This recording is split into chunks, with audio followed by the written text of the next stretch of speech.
there, man. Give me a break. Wide open. The hell are you doing? Come on, John. Kill him! Kill him! Kill him! Let's go!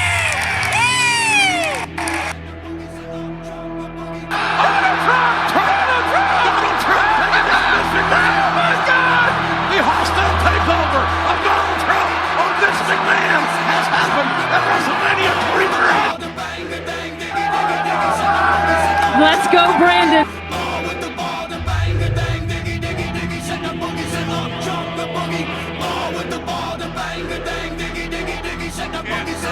My name is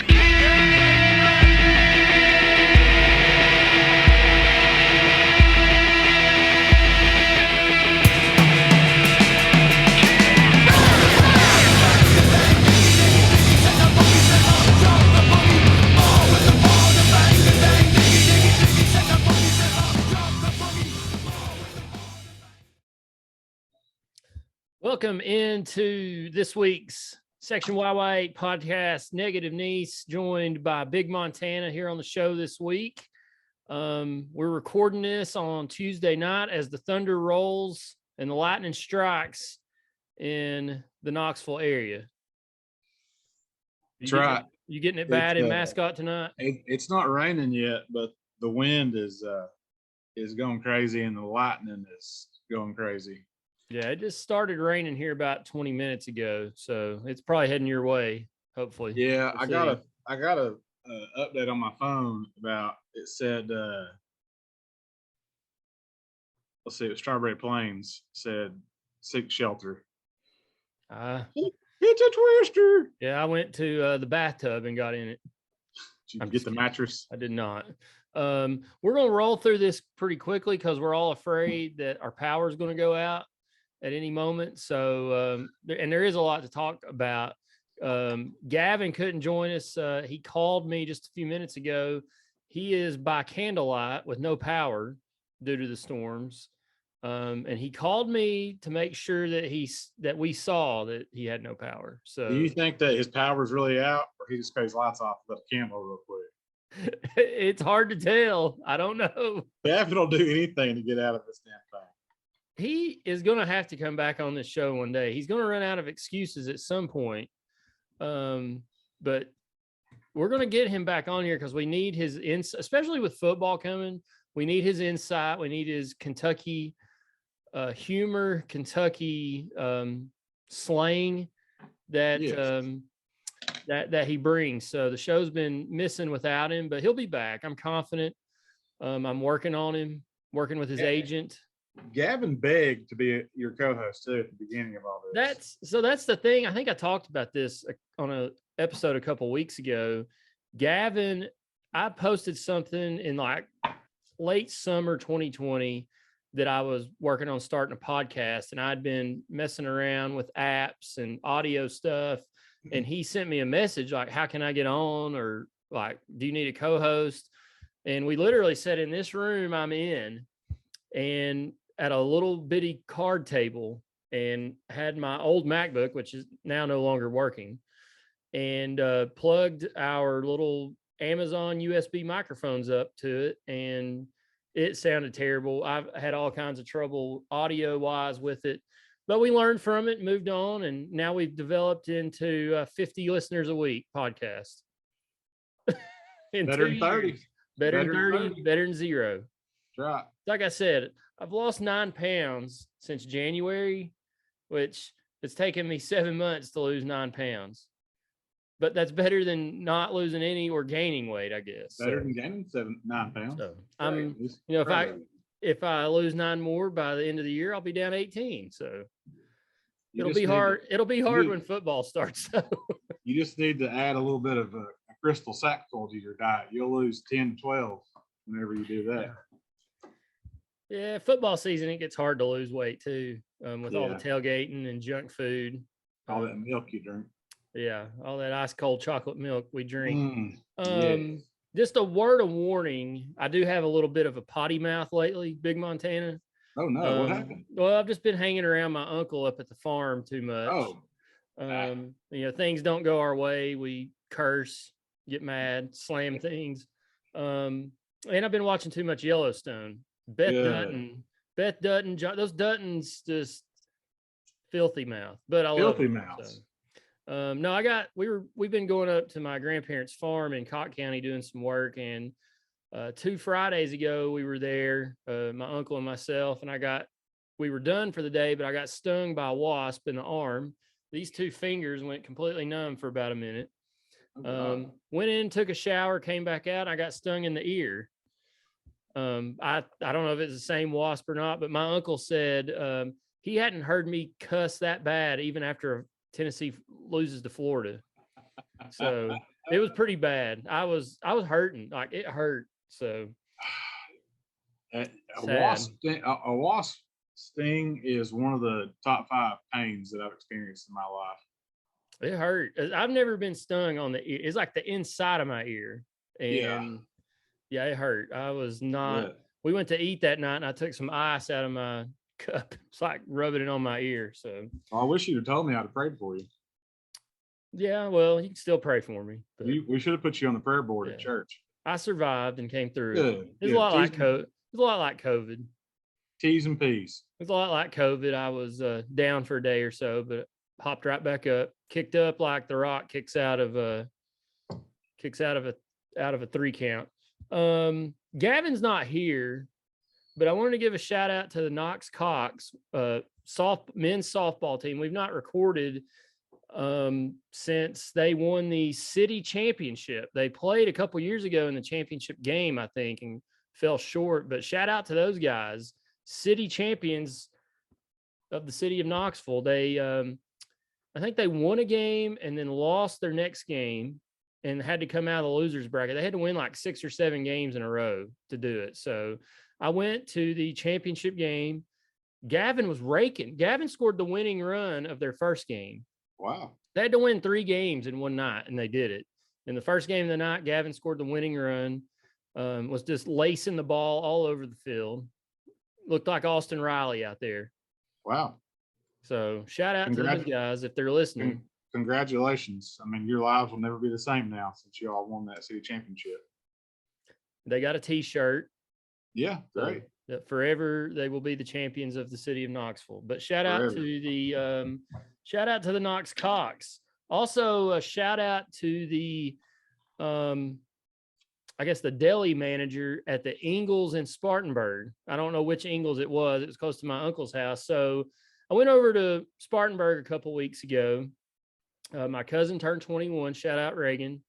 And they had a cookout for her on Saturday night, but we went over on Saturday to go get some lunch meat at the Ingalls. And Horse head? It was actually. There you go. The best you can get. For your nieces. And no expense. And I had my Tennessee, I wish I would have worn it tonight. I had my Tennessee men's basketball SEC tournament championship shirt on, and the guy behind the counter said, "Hey man, I really like that shirt. I'm gonna throw on a little extra meat here for you." I don't know how much he gave me, but the Volunteers basketball championship got us extra meat at the Ingalls. Right. He probably had money on the game. Probably. He said he was a Vols fan, so well, that's cool. Whoever that guy was, I gave him a fist bump, and we went on our way. So, hey, go Vols. I tried to tell Reagan it pays to root for the Vols sometimes. Yeah. Also, we ate at Gerhard's restaurant. You've eaten there before, there in Spartanburg, and delicious cuisine. Delicious. I had the sea bass. It was fantastic. Seared? Yes. Lightly seared? Good. And with Chipotle mashed potatoes. It was fantastic. Wow. It was one of the best meals I've ever had, to be honest. My dad always pronounced Chipotle. And I never can hear Chipotle without thinking about it. Old Chipotle sauce. But shout out to everybody in Spartanburg for having me over. You and I and a couple others will be over there in late November for the South Carolina game. Looking forward to that. Always a good time over there, but I'm going to try to get back over there before football starts. We'll see. before we get into UT stuff, did you see this fake cricket match these guys had going in India that duped Russian bettors? No, I haven't heard this. So I've been real busy. Nease. Well, I couldn't remember if I sent this to you or not. I've not been busy. Our work's been we're in dead period right now. I think it's our downtime, which everybody needs. So we have 2 times a year, June, July, and 2 weeks in June, July, and then Christmas. Right. So I saw this story yesterday.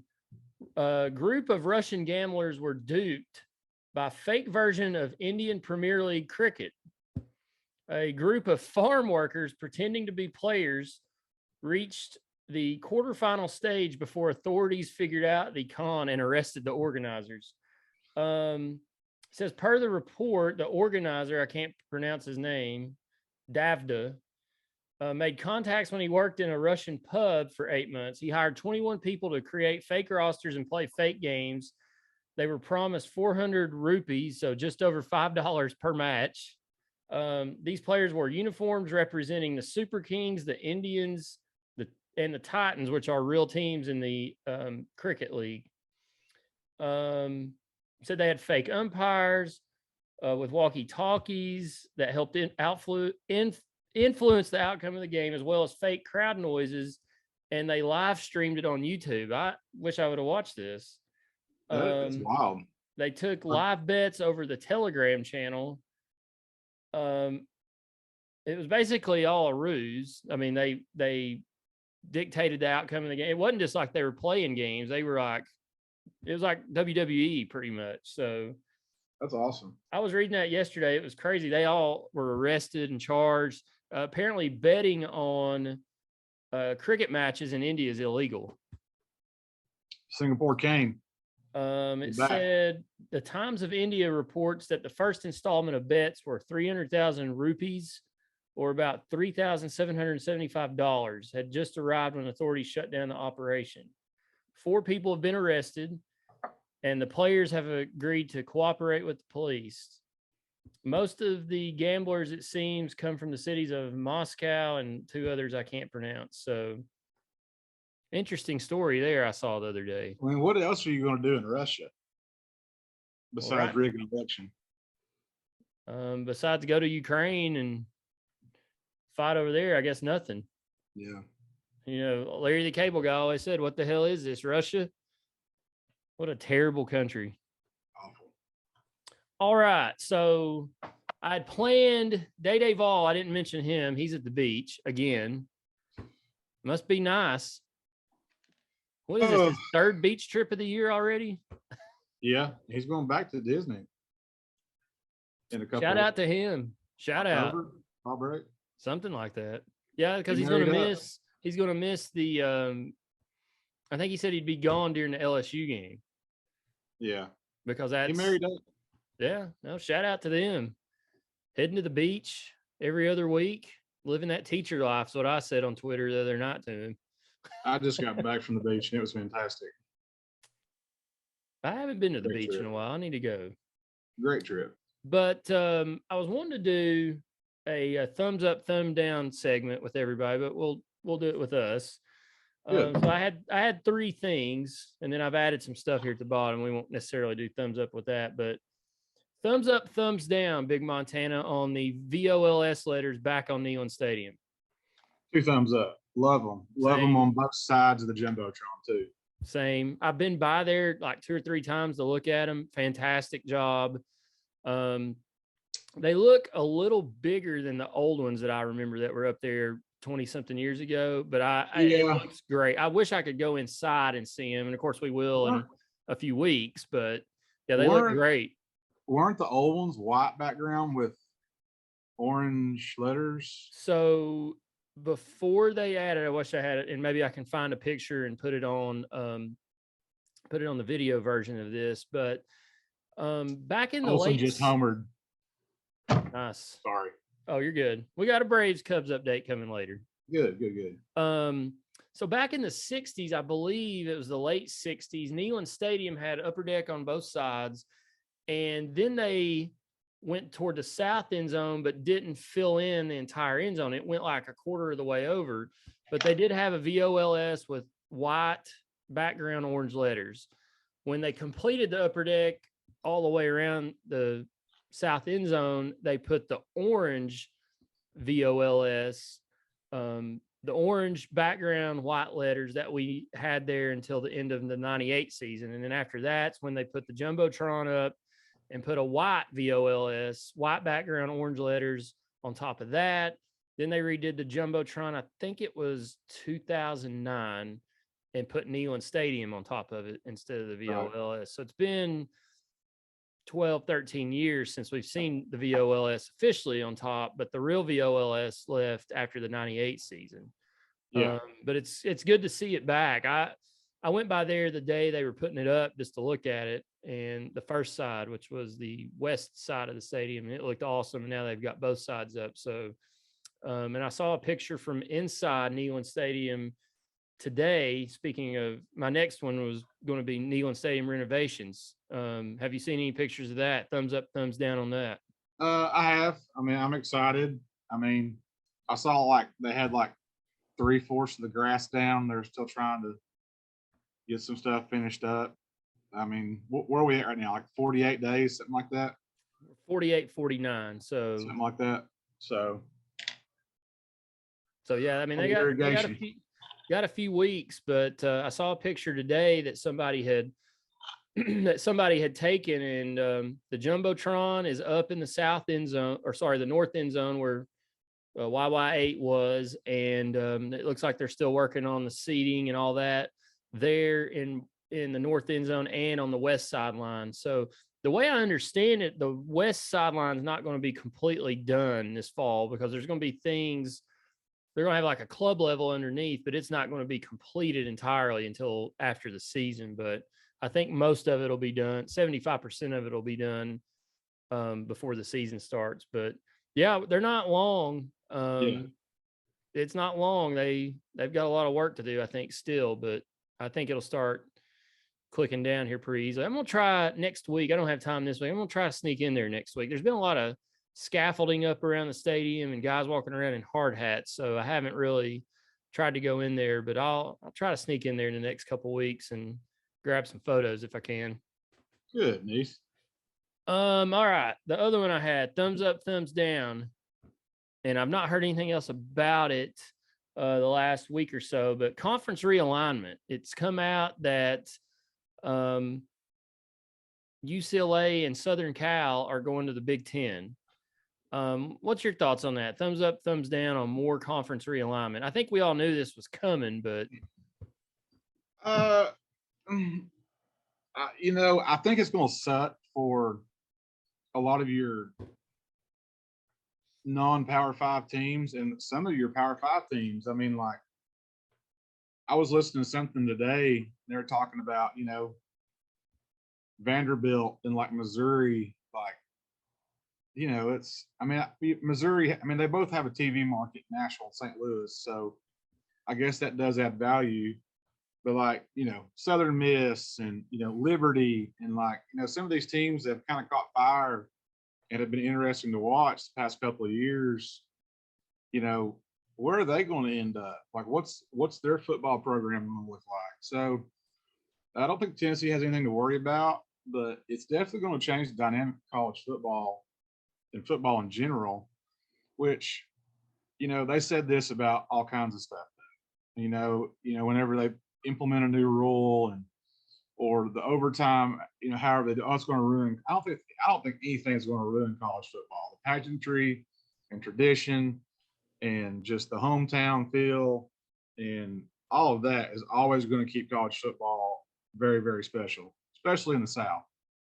But it is going to be different, and I'm curious to see how they're going to do the TV rights and stuff. And like right now, pretty much every college football game, for the most part, is on TV somewhere. Are we going to have a situation like with the NFL or MLB where you have to buy certain packages and spend, $300 a year on be able to watch, all your favorite teams? Or just, I'll watch SEC football. So, I'll watch any SEC football game. So, I would pay for it to be able to watch Alabama and LSU, Yeah, I don't. So I'm gonna give it a thumbs up and a thumbs down, and I'll Right. tell you why. I we all knew this was coming once the SEC went to 14 teams about a decade ago with Missouri and Texas A&M, and the Big 12 has been reeling ever since then, trying to get teams. Now the SEC's adding Oklahoma and Texas in a couple years. Um, I don't think anything will ever ruin college football. I think it's just change. It's going to change the landscape dramatically. Right. These conferences aren't really. I mean, is the SEC really the Southeastern Conference anymore? No, but that's just what it is in name.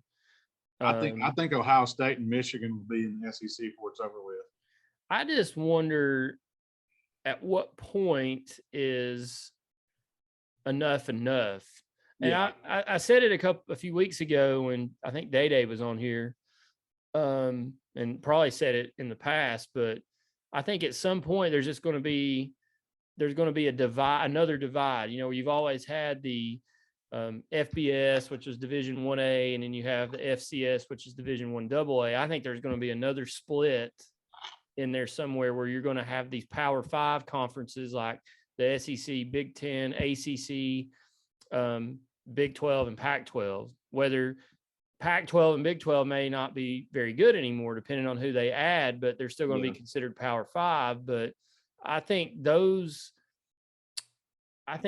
conferences could be probably their own division, and you have to play your non-conference game has to be against somebody from one of those leagues. And you know, there's no cupcakes besides you got Vandy out west. You could have like I don't know, they're all mediocre, a lot of them. So but I think you might see, I don't know how they would pull that, but I think that's probably the way it's trending.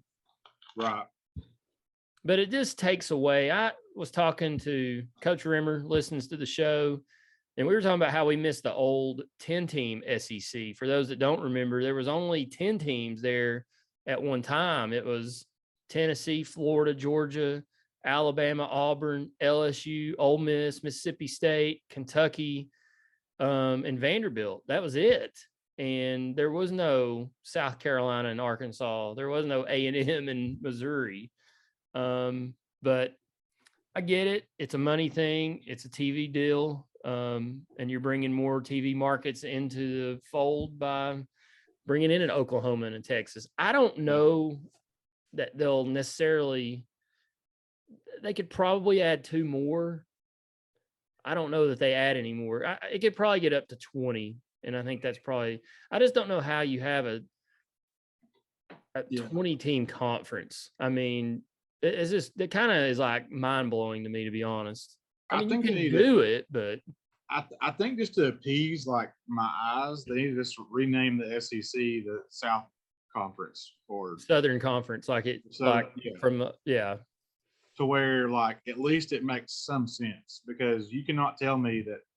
I mean, even Texas A&M, Missouri, you know, those are not Southern states. No. You know. No. I mean, Texas, you could kind of say, but Missouri's a Midwest. I mean, they're just not. They're just not a Southern school, which is what the Southeastern Conference was built on. But, you know, they'll probably always keep the SEC name, but it's not really. Even the Big 10 isn't a regional name, but it's regionally based in the northern part of the United States. But now they've got teams from the West Coast. That's going to be crazy to me. They're going to have is USC going to fly across the country and play a noon kickoff at Michigan? And it'd be 9 a.m. Pacific time. I'm curious to see if the ACC can get Notre Dame to join. It'd either be the ACC or the Big 10. Yeah, I mean, I think the ACC desperately needs Notre Dame. Well, there was a report that came out, and I've not seen anything else about it in the last several days, but that Florida State, Clemson, North Carolina, and Virginia were in talks with the SEC to join the SEC. I don't get Virginia, but the report went on to say they want flagship schools from basketball and baseball for them. Right. Well, and they want flagship universities, which would be like Tennessee, Virginia, but Florida State's not flagship university of the state of Florida. North Carolina is, Virginia is, Clemson's not. So I don't know. It's just all this is just talk right now. So it's the silly season like they have in NASCAR. Like who's going to go to what team after the season or even during the season. So it'll be interesting over the next few years to see how it plays out, or even this fall, what comes of it. I know their SEC media days are this week or next week. I think next week. So I don't know. It's going to be crazy to see who joins the conference. It's just going to make it that much harder to win it. It's all about money, though. I mean, that's what it comes down to. Well, that's what I sent. I sent this to, I think I actually tweeted it today, but I tagged Gavin in it because he's always talked about getting Vandy out of the SEC. Right. And I don't know how accurate this post was, but it says, if I can find it here, I apologize. Well, here it is. Vanderbilt, one of the worst programs in the history of college athletics, not just football, but athletics, is going to make $40 million per year more in TV revenue than Clemson and Florida State will. And I wrote, kick them out, because Gavin's always said, get them out. Get them the hell out of here. Do we get anything for like them being like smart, like good grades? Do we get like extra money for that? I don't know. I don't know what that has to do academically, but they've always said, yeah, we got Vandy. You know, they bring up the conference's GPA. I mean, what is there? Is there an award for having a GPA in college athletics? I mean, I'm sure there's something. But if I was Vandy, I would. I mean, you take money out of it, I would want to leave. Yeah. And go play Southern Miss and Tulane and, you know, Northern Illinois and whoever else. Bowling Green, Ball State, like they'd be a good team. I want Vanderbilt to go the way of Sewanee and go to Division III after they leave the SEC. Former SEC team, right? Yes. Former charter member of the SEC, them and Georgia Tech. Yep. All right. That's the thumbs up, thumbs down segment. Next up, we're going to roll through this really quickly. Josh Heupel and his staff are killing it on the recruiting trail, adding all kinds of 4 and 5 stars.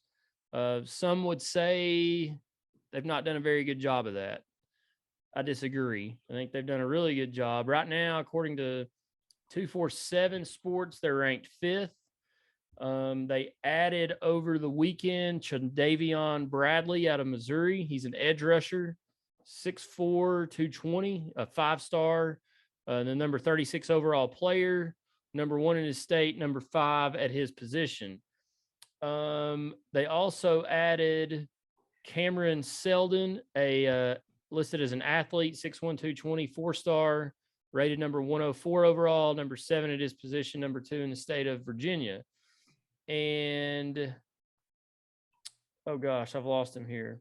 The kid they got out of Kentucky, Christian Conyer, who Kentucky fans were all butthurt about. Cornerback, 6'1", 170. He's listed as a 3-star on 247. Other sites have him as a 4-star. He's number 56 nationally at his position, number 4 player in the state of Kentucky. But on Rivals, I believe he's number 1 player in the state of Kentucky. But really good weekend for Josh Heupel and his staff.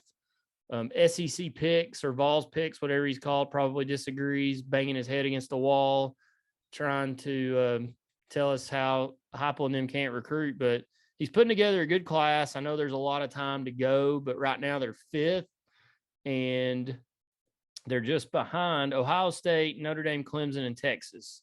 And they're ahead of Penn State, Miami, LSU, Georgia, Arkansas. Alabama's at 12. So, you know, Georgia and Alabama they only have 13 total commits. Alabama's got 11. Tennessee has 18. Tennessee can take a big class this year, I think up to 30 or 35. So Right.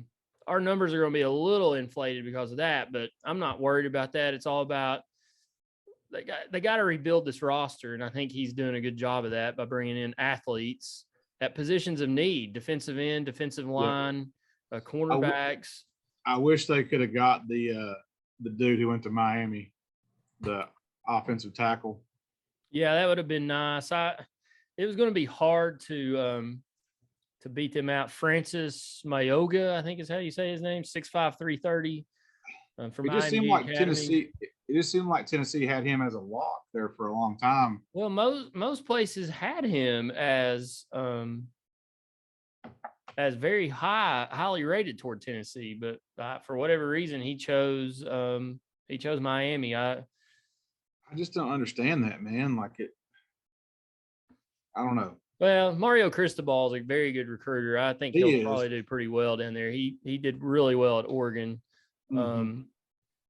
So we'll see. They're, like I said, Miami's ranked 7th, so they're right there with Tennessee. But yeah, I'm really excited about what Tennessee football's got going right now. Won't help them this fall, obviously. Right. This class is 2023. What's going to help Josh Heupel the most this fall is winning the games he's supposed to win.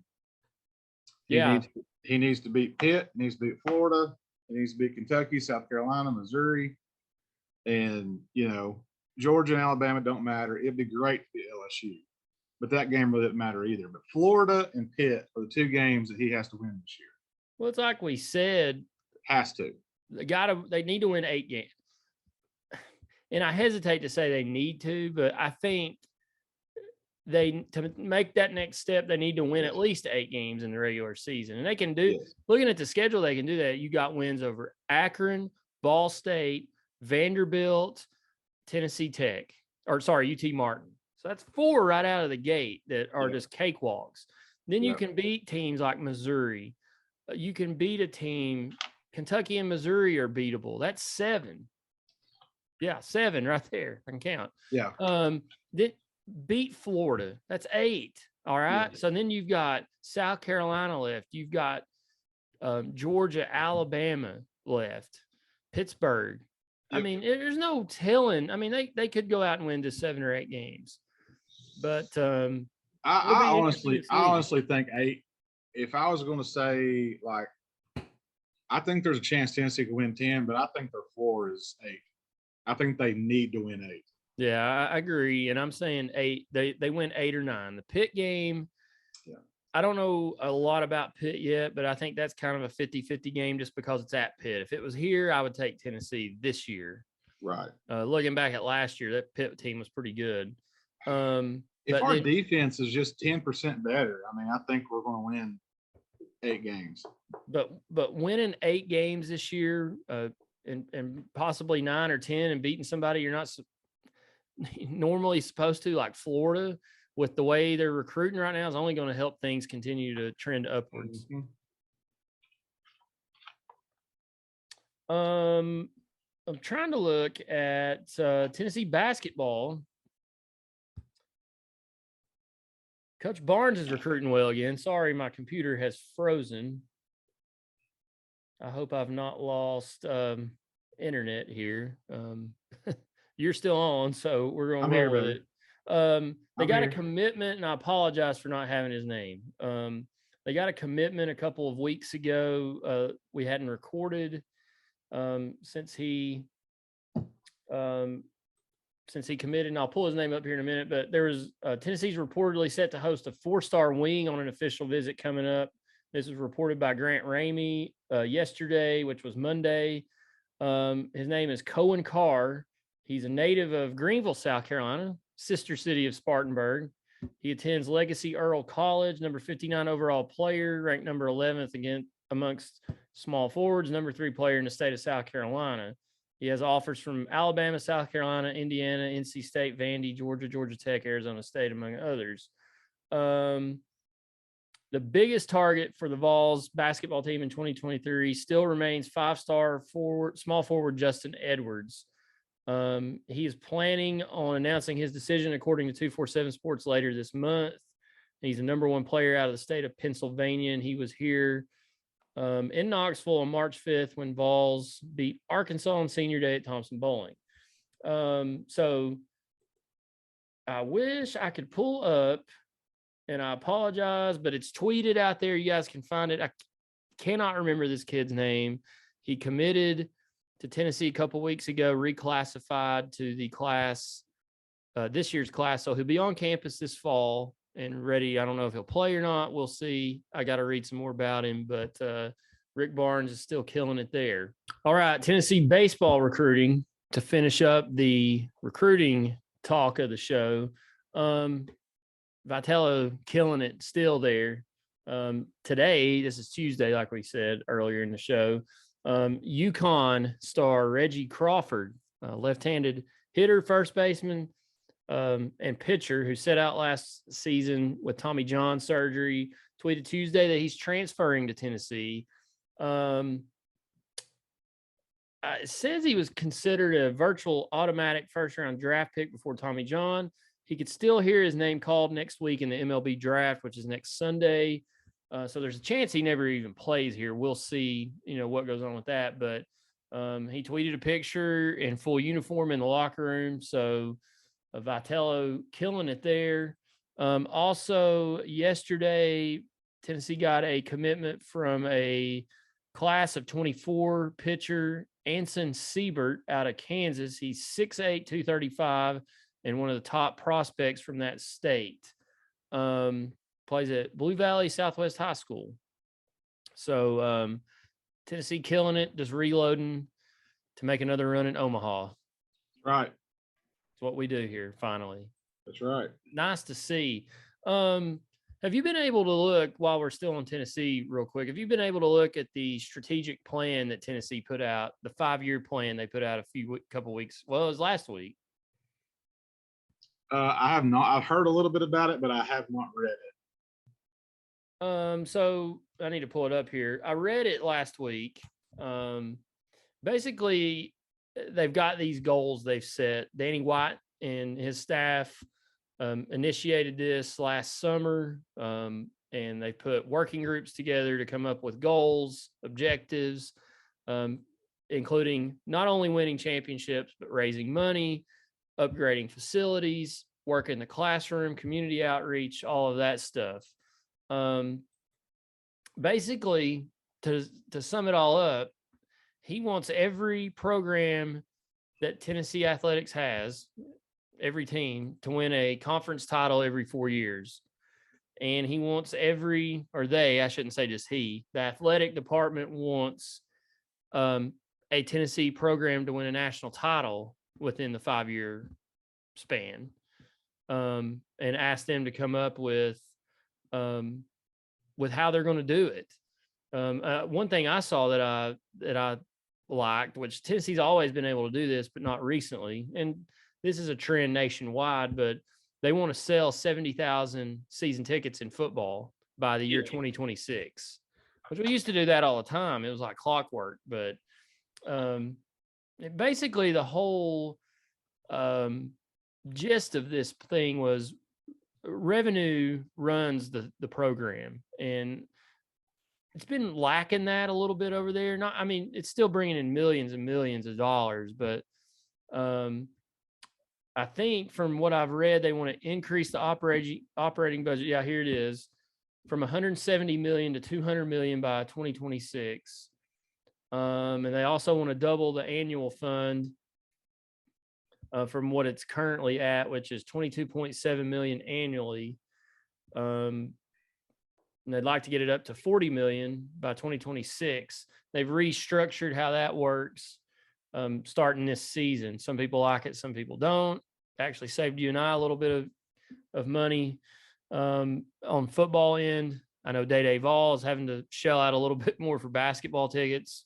And if anybody decides to get baseball, it's all separated now. You're not paying one donation and going forward. But it was pretty interesting to read. If you ever get a chance, sit down and read it. And it kind of outlines where they want to go the next 5 years. It's really, I thought it was interesting. a lot of places wouldn't make this public, but they decided to make Right. it public. Good. But Hey, in the words of Al Davis, just win, baby. just win, and we need your money. The money will come. I mean, we've proven that. Just win. Yeah, Danny White was quoted here. He wants fans and donors to understand the link between monetary and athletic success, like you just said. So he says they're connected. It would be like worrying how fast the car is without being concerned how big the engine is. The revenue is our engine.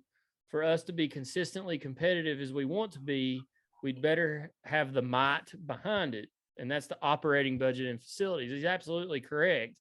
And that's been something I always thought Mike Hamilton had a good vision of facilities when he was here, but he was god awful hiring and firing coaches and making the teams better. Right. And then when you had Dave Hart here, he was Dollar Store Dave was penny pitching hiring coaches, although he did bring in Rick Barnes. But you could look back and say that was a penny pinching move because Rick Barnes had just been fired from Texas. Yeah. It was a lucky hire, but yeah. Well, also the Bruce Pearl hire was, he was hot from Milwaukee, Wisconsin, but it was Milwaukee, Wisconsin. We got lucky. And really, I've said this before, but we got lucky with Bruce Pearl because he did work out. Well, they tried to use the same mentality with Dooley and everybody else. I will just hire one of these lower tier program guys that can come in and win just like Pearl did. Yeah. Yeah. And that's, when Dave Hart left, John Curry, I think, was more in the mold of Danny White, where, they're good at fundraising. They've got an outlook on facilities and hiring coaches, although John Curry went off the deep end. Yeah. When he tried to hire Dave Schiano. Yeah. And Serrano. It was just, the guy we've got now, he's been here for a year and a half, and he's really grown on me. Oh, big time. Got a vision for what this athletic department used to be and what it should be. Well, when he first got here, man, I was like, who is this clown? Like, it's like watching Elmo up there, text a buddy and all that bullshit. And, now there's proof in the pudding, and, he's doing what he said he's going to do. Well, and I'd always heard about Danny White because his dad was the AD at Duke, and I'd heard about him. And of course, his brother's Mike White, who's now at Georgia, basketball coach. Yeah. But I just like his vision that he has, that everything's connected, and that we've not had that. Even Doug Dickey wasn't that. Doug Dickey he was a football guy. He focused on football, and of course, he had Pat Summitt. But this is a thing where the athletic department is interconnected, and the fan base and what the monetary value and the revenue they bring in funds a lot of what we do, or most of what we do. And that's just not been there the last decade and a half. And that's why Tennessee's not been very good at anything. I mean, we had a cup of coffee in basketball. Mm-hmm. Lady Vols have been down. I mean, there's a lot of different things besides that, but I think the direction he's got the athletic department pointed is where it needs to go. And he's wanting to bring in fans. He's wanting to bring in revenue, and that in turn will generate success on the field. Well said. I like it. But yeah, if you haven't read that, I encourage you to read it because it's really interesting to see what they want to do. Will a lot of these goals be met? Maybe, maybe not. Where can I find that at, Nease? I believe it's on utsports.com. I'll check it out. And then there's different articles. Like they've set a goal. It says for 56,000 season tickets sold in 2022, and then obviously get up to 70,000 in football by 26. The highest mark was in 2016. In the past few years was 73,116, which we all know what happened that year. Every sport is expected to win an SEC title. The primary goal is that UT wins a national championship in at least one sport every 4 years, and that each sport achieves at least one national top 16 finish every 4 years. I thought that was pretty ambitious. Yeah. Each sport finish in the top 16 at least once every 4 years. I don't know what happens if you don't win those or don't do that. I guess you're canned. Fired.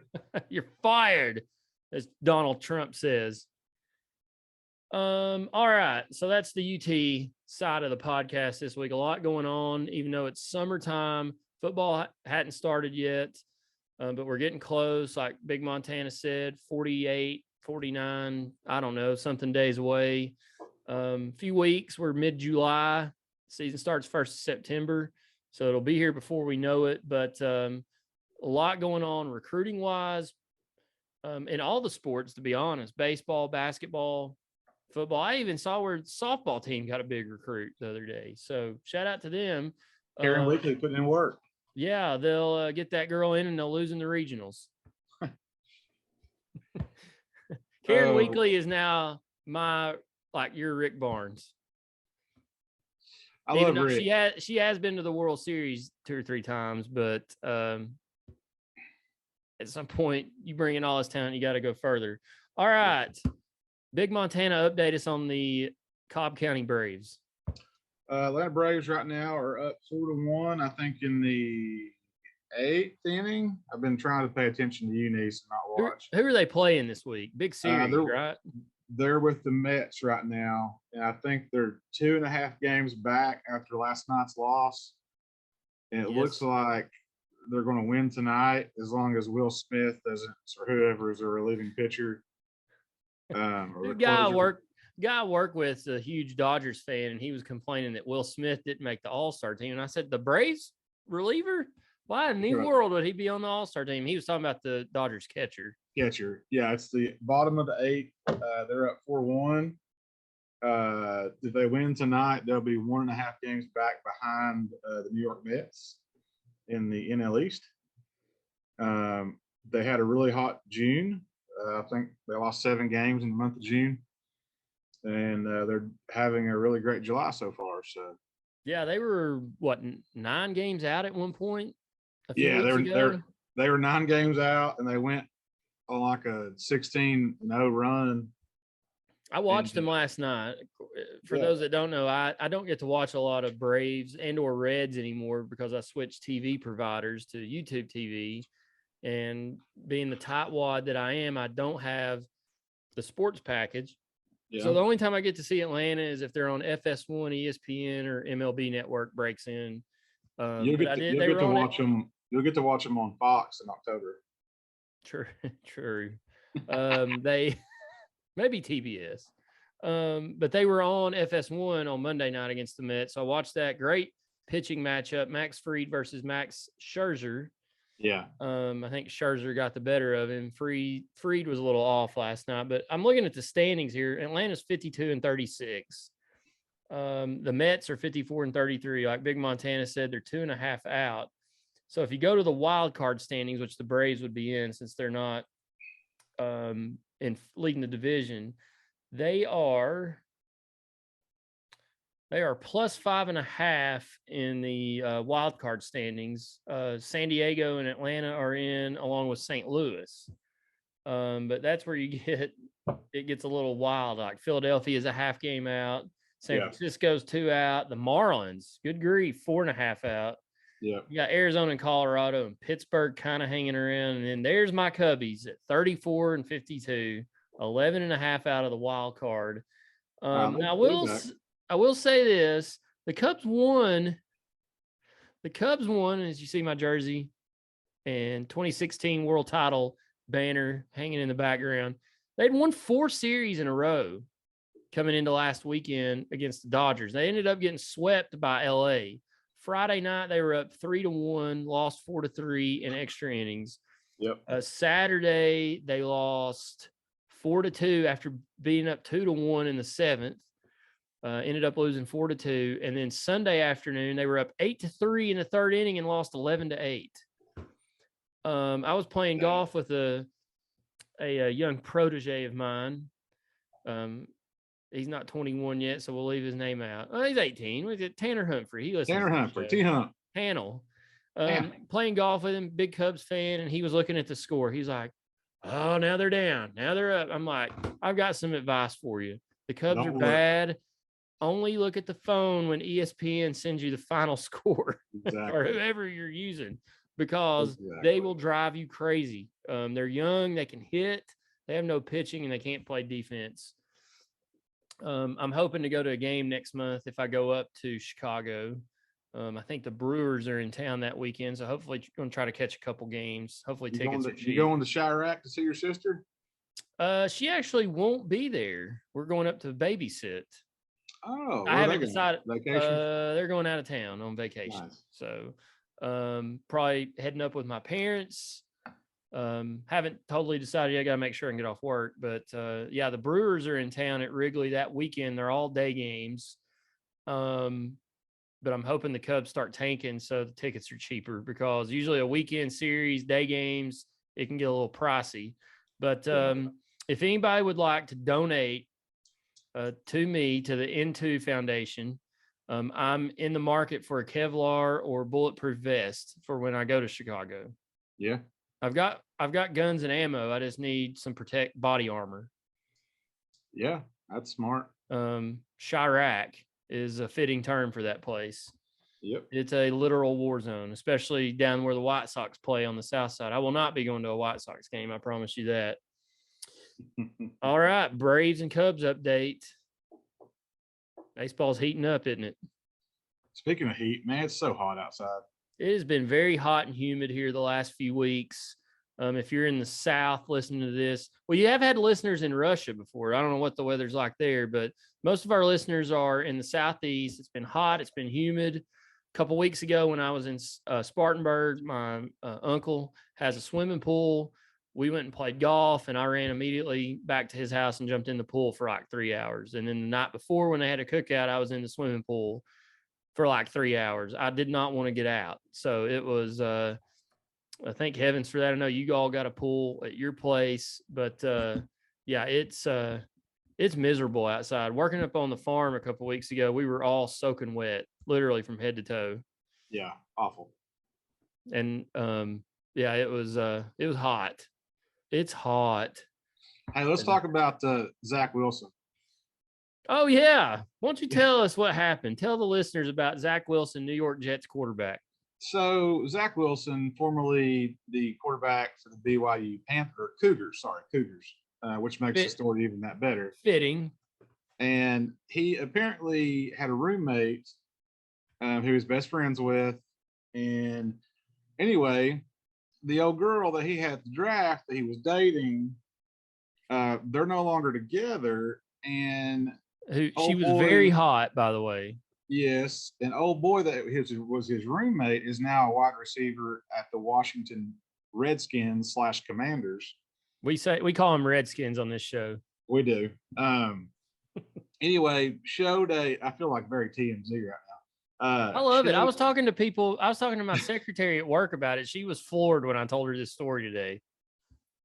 He posted a picture at the beach with an old girl, and it got a lot of traction. And they realized who it was, and someone called her a homie hopper underneath the picture on Instagram. And which I had never heard that until yesterday. My intern, I said, "What was it called? Bro hopper?" And she said, "No, homie hopper." I've never heard that before. Yeah. And so she just gets pissed off at whoever said that, and she just says, "Well, you don't know the whole story." Excuse me. He actually cheated on me, slept with his mother's best friend, excuse me. He's the real homie hopper. And it's just got all this traction on Barstool and Instagram and TMZ Sports and all this. And like the old boy apparently cut down his mama's best friend. And they pulled up old tweets, and he's like, "Yo, Cougar Nation," and all this other stuff. Well, he took when he was in high school, I think, for his prom, he took 2 BYU cheerleaders, not one, but 2 BYU cheerleaders to his prom. Listen, the guy ain't married. Like, he don't owe that girl nothing. No. Well, If and he- then he was at Dude. a Yankees game a few weeks ago with an Instagram model. Yes, do you, King? Do whatever you mean- want to do until you got a ring on somebody's finger. You ain't nobody's. So you're an NFL quarterback in New York City. Like, Absolute legend. Who does she think she is? New Joe Namath. I mean, Yeah, absolute legend. Broadway Joe up there. So I mean, he's you a know, good. Zach Wilson's good. No homo here. He's a good-looking guy. a good-looking I mean, cat. You know, I mean, it's. It says here he's. It looks like that he broke up with the Abby Gile is her name, yeah. and he scrubbed her from his social media in early 2022. He was spotted at a Yankees game in New Jersey with New Jersey-based Instagram model Nicolette Delano, who is 20, just last month in June. And you know, I really don't fault. I mean, I'm gonna have to follow her on Instagram. his best friend, who was a wide receiver at, you know, if it were me, I probably wouldn't got involved with that just because the gosh. dude's a wide receiver for the Washington Redskins. He's getting all kinds of tail anyway. Have you seen his mom? Zach Wilson's mom? Yeah, She looks I like mean- she's 30. yeah. She's 49. You know, that's Yeah, here it is. Here's a picture of him. I'm looking it up right now. Here's a picture of him. Two girls kissing him, one on each cheek for his high school prom. Yeah. Took I two forgot about BYU Cougar cheerleaders to his prom in 2018.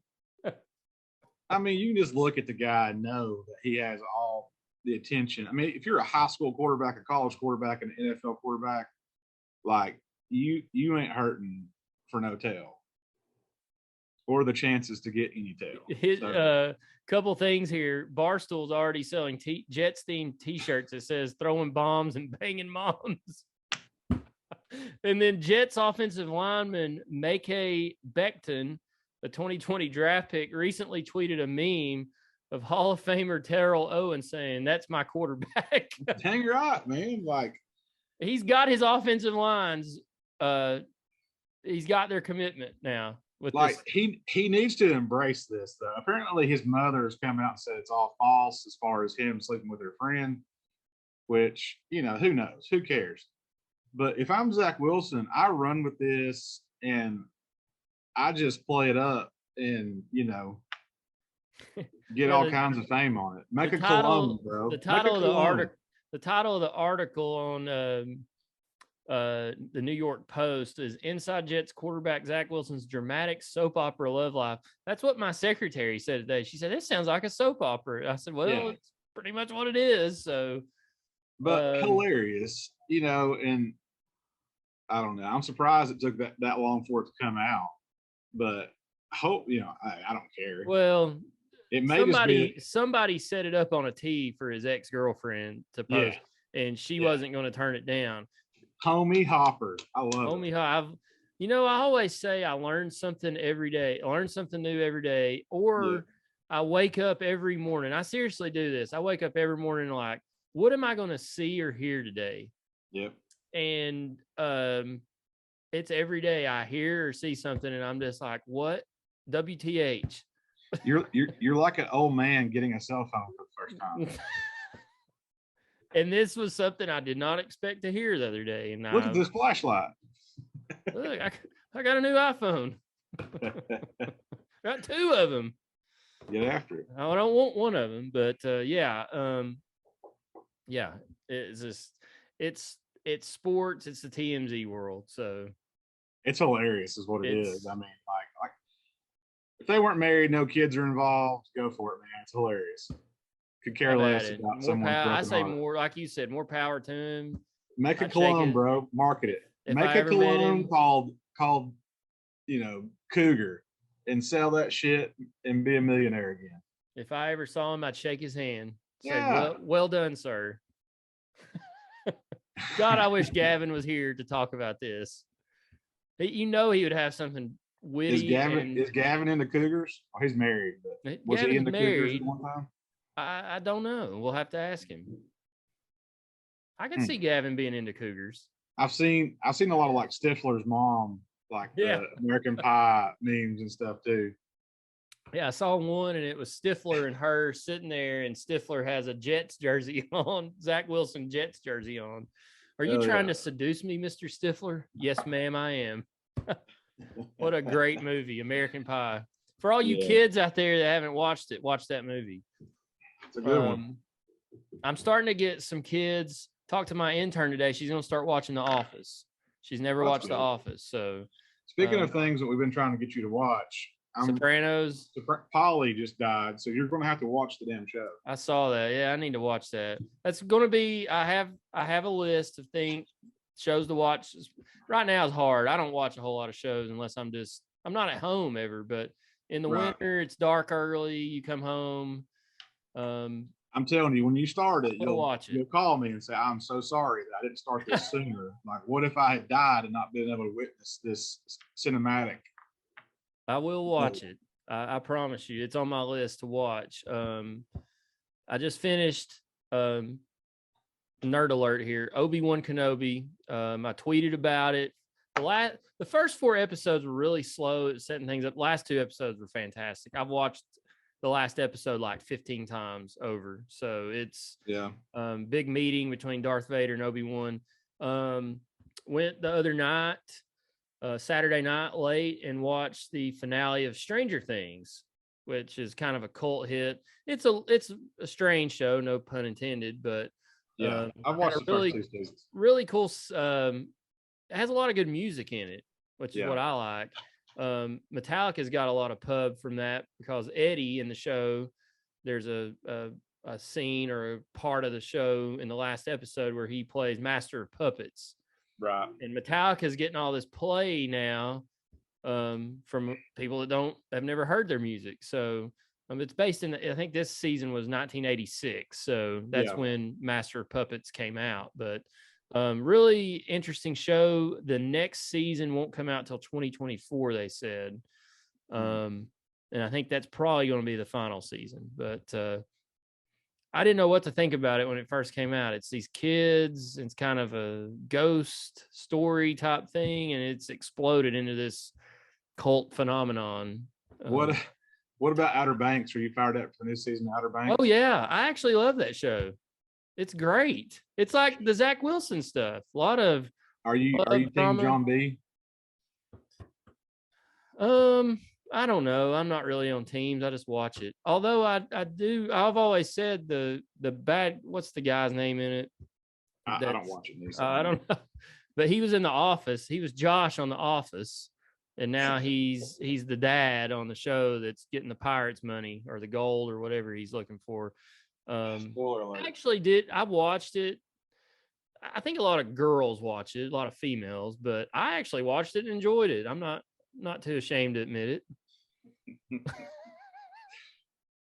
Let's see, what else have I watched recently? Well, Yellowstone. They had a marathon on 4th of July weekend. I watched some. What about RuPaul's Drag Show? You into that? No, but I heard Gavin watches it. Listen, Gavin during Pride Month was nowhere to be found. Let me tell you something about Pride Month before we get off here, and I hope he's listening to this episode. And I'm going to text him after we're done and tell him he needs to listen to this episode and scoot ahead to whatever point we are in the show. But my uncle was in San Antonio a few weeks ago and attended a drag show and a pride parade, which if any of you all know me or him, we're a lot alike. That is way, way, way outside of our comfort zone. But shout out to him. He stayed through the whole thing. And I sent him a message and said, blink twice if you're in trouble. Send me a video and blink twice. But yeah, he sent videos. He was at a drag show in what a man does behind closed doors is none of my business. So we're all opening up in 2022, Big Montana. Might as well. So anyways, that's your thing. More power to you. It's not my thing, but maybe one day I'll go to a drag show. You never know these days.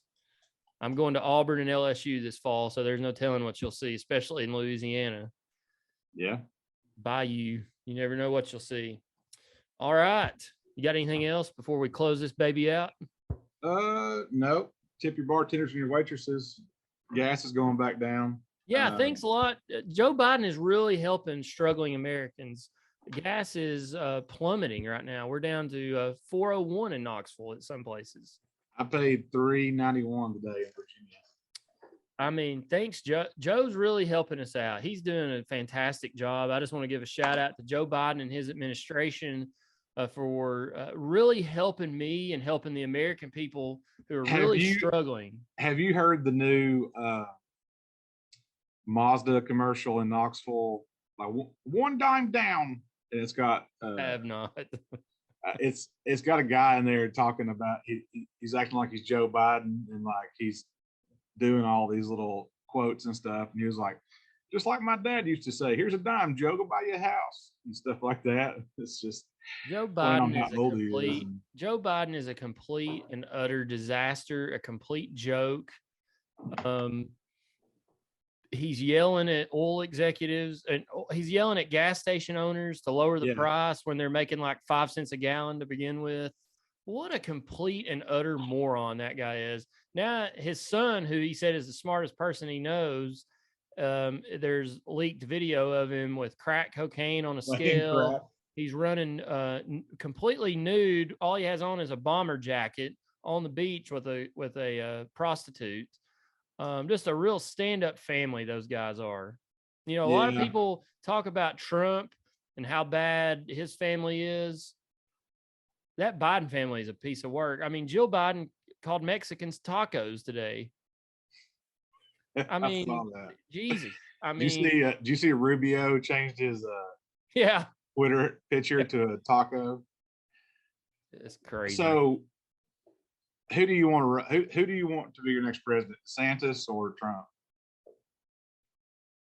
I'm undecided on that at this point. I would take either one. I would take either one. I almost kind of hope DeSantis runs because I'm just tired of all the divided stuff. I mean, obviously, I like Trump. It's gonna be divided with him too. That's true. That's true too. So I'm not worried about that. The thing I like about DeSantis, and I'd like to see how he pairs up against Trump. I think he's a very smart guy, and so is Trump. Whether people listening to this agree with that or not, but DeSantis is a younger. He's so much younger, and I think that's what this country needs. Right. These politicians. I mean, Trump's going to be 78.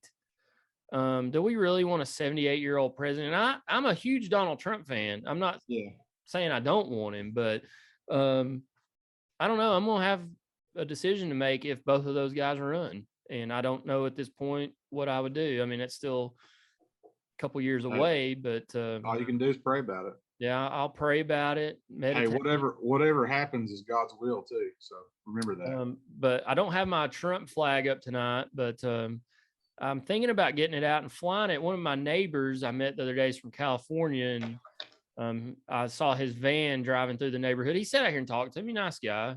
I was mowing my grass, and he told me what a nice job I do on my property. And you know, we were talking, and then when his van drove off, I saw a Biden sticker on it, and I was like, I gotta get my Trump flag out. Yeah, I saw something the other day about how Trump voters need reparations from all the Biden voters for how much inflation and gas have cost us. Hope you all enjoyed your $600 checks you got a while back. Yeah. Mine's gone. Yeah. All right. Well, enough talk about Sleepy Joe and his awful administration. I'm sure we'll have more to talk about. Who knows what in the world they'll do between now and the next episode. Appreciate everybody listening. We're hopefully going to try to get back on a more regular schedule. It's just hard this time of year in the summer months. I will be out of town this weekend. So if, again, like we said a couple weeks ago, you want to come rob my house, I'll be gone. But I will have people watching. I'm very well respected in Stonehaven, so people watch out for me. But I will be at the Straug Plains Ligma Open this weekend. We will be in Crossville, Tennessee. There's 20 of us going, and it's our annual golf trip. We've expanded to 20, and we also changed the name to the Ligma Open, Straug Plains Ligma Open. Nice. So I'm excited to head down to Fairfield Glade Thursday, Friday, Saturday, Sunday for some golf and hanging out with the boys. The boys. Wild boys. Wild boys. Wild boys. No, it's always a good time. There's usually 16 of us that go. This year there's 20. So we'll be down there all weekend. So pray for us. Pray for good weather. We'll need it. Good fellowship. Yeah, but pray for Charles Shod, especially on Thursday. I was with Charles over the weekend, and I've already given him a pep talk about how to make it to the final day. Pray for Charles on Thursday. If he can get through Thursday, he'll be fine. Charles just has those big. He just has those big hands, and those chocolate milks just start flowing, and he's just he's got 4. Yeah, he almost drove me into a pond last year at Furman University Golf Course. Chad Grubb, I thought if Chad Grubb hadn't got physical with him, we may have gone into the pond. And Grubb was mad at me because I didn't say anything. I was having a blast riding. I was riding along. It was great. Yeah. But we'll be down there this week, so I'll have a report on that. Good. When we come back. But appreciate everybody listening. As always, you can find us anywhere you get podcasts now. We're on Spotify. I know Big Montana listens to us there. We go back and listen to the show just to see. I'm Podbeam still. I need to go to Spotify. You need to get on. It's on Spotify now. So I'm gonna be honest. I got rid of the Podbean app because it just doesn't work well. I might go back to it at some point, but it just does not work very well, especially when we try to do live stuff. But yeah, we're on Apple, Podbean, Google, Spotify, Listen Notes, YouTube. You can find our video episodes. I've got a few up there, and I'll try to get this one uploaded before I leave for our golf trip. But appreciate everybody listening. For Big Montana, pray for Gavin. He has no power. Pray for Day Vol. He's at the beach. Hopefully we'll get him back. But this has been the Section YY8 podcast.